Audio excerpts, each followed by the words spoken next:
Assalamualaikum warahmatullahi wabarakatuh. Alhamdulillahirabbil alamin wa bihi nasta'in wa ala umurid dunya waddin. Wassalatu wassalamu ala asrofil anbiya'i wal mursalin sayyidina wa maulana Muhammadin wa ala alihi wa sahbihi ajmain, amma ba'd. Marilah kita panjatkan puji syukur kehadirat Allah Subhanahu wa taala yang telah melimpahkan rahmat, taufik, hidayah serta inayahnya kepada kita sehingga kita dapat berkumpul tanpa adanya halangan suatu apapun. Salawat serta salam kita tujukan kepada Nabi Muhammad SAW yang kita nantikan syafaatnya di yaumul qiyamah. Allahumma amin ya rabbal alamin. Sebelumnya, pada kesempatan ini perkenalkanlah saya Arista Dwi Lestari dengan NIM 60120005 kelas AA2 Prodi Akuntansi akan menyampaikan sebuah kultum dengan tema ilmu akhlak dan tasawuf. Saudara sekalian, kita mengetahui bahwa dalam era modern ini banyak pemuda yang sudah kehilangan akhlakul karimahnya, sehingga perlu pemahaman untuk mengkaji ilmu akhlak dan tasawuf. Akhlak berasal dari bahasa Arab, jamak dari hulukun yang artinya dipekerti tingkah laku atau tabiat. Akhlak adalah perilaku yang sesuai dengan ketentuan syariat dan aturan Islam. Ilmu akhlak adalah ilmu yang mempelajari tentang perbuatan manusia, kemudian memberikan hukum atau nilai kepada perbuatan tersebut, apakah tergolong dalam perbuatan yang baik atau buruk. Dengan demikian, objek kajian ilmu akhlak adalah perbuatan yang dilakukan atas kehendak dan kemauan yang mendarah daging dan telah dilakukan secara terus-menerus sehingga mentradisi dalam kehidupannya. Mempelajari ilmu akhlak banyak sekali manfaatnya, seperti disukai oleh Allah, mendapat pahala, mendapat kemudahan, termasuk orang yang beruntung dan masih banyak lagi. Serta keutamaan orang yang akhlaknya baik, yaitu Rasulullah SAW bersabda yang artinya, seseorang mukmin sesungguhnya bisa meraih keutamaan dan derajat orang yang rajin berpuasa dan rajin ibadah malam. Maksudnya bahwa seseorang yang akhlaknya baik adalah kedudukannya sama seperti orang yang rajin ibadah malam. Kedudukan orang yang akhlaknya baik adalah sama seperti orang yang rajin berpuasa di siang hari. Apalagi jika ia bisa sempurna antara siang dan malamnya, akhlak dan ibadahnya, maka sudah tidak ada lagi yang bisa menandingi dia.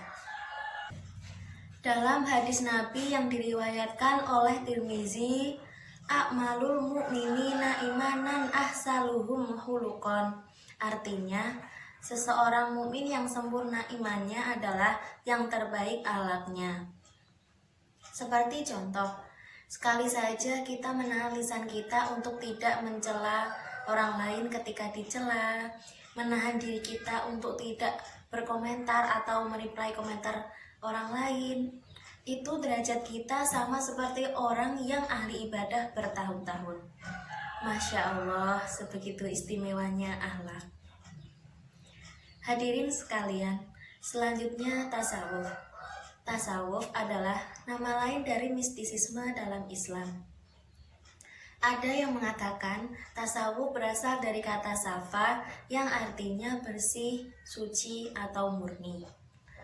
Adapun pendapat mengenai makna dan ta'arif secara istilah tentang tasawuf menurut Profesor Dr. Hamka ialah mensucikan diri dari pengaruh benda atau alam agar ia lebih mudah menuju kepada Tuhannya. Maksudnya bahwa mendekatkan diri kepada Allah dengan beribadah, membersihkan diri dengan perilaku-perilaku terpuji, tidak mementingkan urusan dunia, merasa cukup atas segala pemberian Allah, bertawakal serta mahabbah kepada Allah.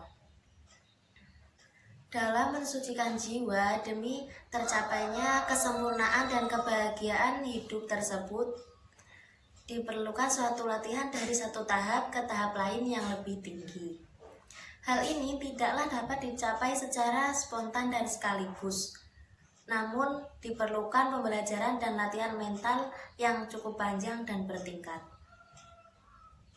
Kehadiran tasawuf dapat membawa seseorang memiliki jiwa ketajaman batin dan kehalusan budi pekerti. Sikap ini dapat membuat seseorang lebih mempertimbangkan setiap masalah yang dihadapi. Ia juga akan terhindar dari perilaku-perilaku tercela. Tasawuf membawa manusia memiliki jiwa istiqomah, jiwa yang selalu diisi dengan nilai-nilai ilahiyah. Ia akan selalu memiliki pegangan dalam hidupnya, sehingga akan tetap tabah dan tidak mudah terhempas ke dalam cobaan yang akan membelokkannya ke jurang kehancuran. Dengan demikian, putus asa dan stres akan bisa dihindari. Saudara sekalian, akhlak dan tasawuf saling berkaitan. Akhlak dalam pelaksanaannya mengatur hubungan horizontal antara sesama manusia, sedangkan tasawuf mengatur jalinan komunikasi vertikal antara manusia dengan Tuhannya. Akhlak menjadi dasar dalam pelaksanaan tasawuf, sehingga dalam prakteknya tasawuf mementingkan akhlak. Akhlak dan tasawuf tidak dapat terpisahkan, karena kesucian hati akan membentuk akhlak yang baik pula. Banyak sekali petunjuk dalam agama yang dapat dijadikan sebagai sarana untuk memperbaiki akhlak, seperti anjuran untuk selalu bertaubat, bersabar, bertawakal, bersyukur, mencintai orang lain, mengasihi, serta menolongnya. Sehingga dapat disimpulkan bahwa seseorang yang masuk dalam dunia tasawuf harus menundukkan jasmani dan rohani dengan mendekatkan diri kepada Allah dan menjaga akhlak baiknya. Cukup sekian yang dapat saya sampaikan. Mohon maaf apabila ada kata-kata yang kurang berkenan, dan terima kasih atas waktu yang diberikan, semoga bermanfaat. Wabillahi taufik wal hidayah. Wassalamualaikum warahmatullahi wabarakatuh.